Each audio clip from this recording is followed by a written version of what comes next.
Next aspect of it, I mean, there was one story written by Mike Allen in that Axis, whatever that thing he's got going.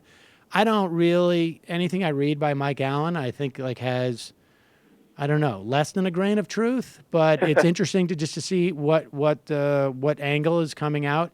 And supposedly, like, you know, Trump is getting a little bit nervous sitting in the office, like starting to realize like this is now, you know, because up to this point, it's been very different, right? Like he can do whatever he wants because there's no constraints. But starting tomorrow, he's got to theoretically be in the White House. Right. You know, or, you know, starting tomorrow, it's just sort of like people are going to expect him to do stuff, like not just tweet, but actually like do stuff. Like Maybe. I mean, we've had presidents who don't work a lot before. Yeah. I mean, we have to remember that. I mean, Reagan didn't. You know, he didn't put in a lot of hours. I think.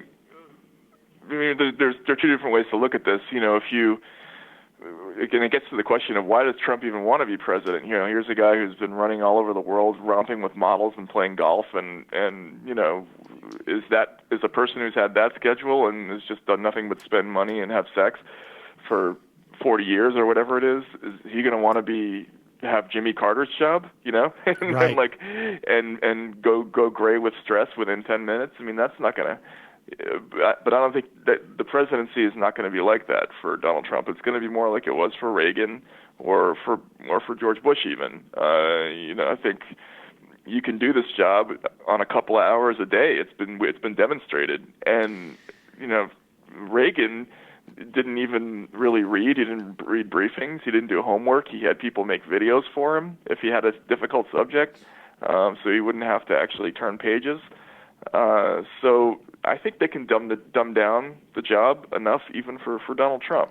But is Don't there, you? well, I mean, the only thing I would say yes, if there was a Don Regan or a Dick Cheney figure right. in the White House. But, you know, Reince Priebus is like the adult in the room, right? I mean, I guess Pence to a certain extent, you know, but Bannon, I mean, I think Bannon, I mean, you tell me, you might have a better sense of this than I do. But from what I've read about Bannon, he's just sort of like waiting to create some type of chaos, it seems to me. Bannon to me is the Rove figure in all this. I think that's the, even though he's theoretically got the David Axelrod job, you know, I think his entire view here is going to be his job is the politics of things. And you know, in terms of where are our numbers, how are we positioning ourselves to get reelected? How is this going to go over? All of those things. In terms of policy, I don't know how much interest Bannon's really going to have in that. I mean, his core issues, you know, are really all about culture. So I don't know. It seems to me they're going to have to find somebody who does the nuts and bolts of actual governing.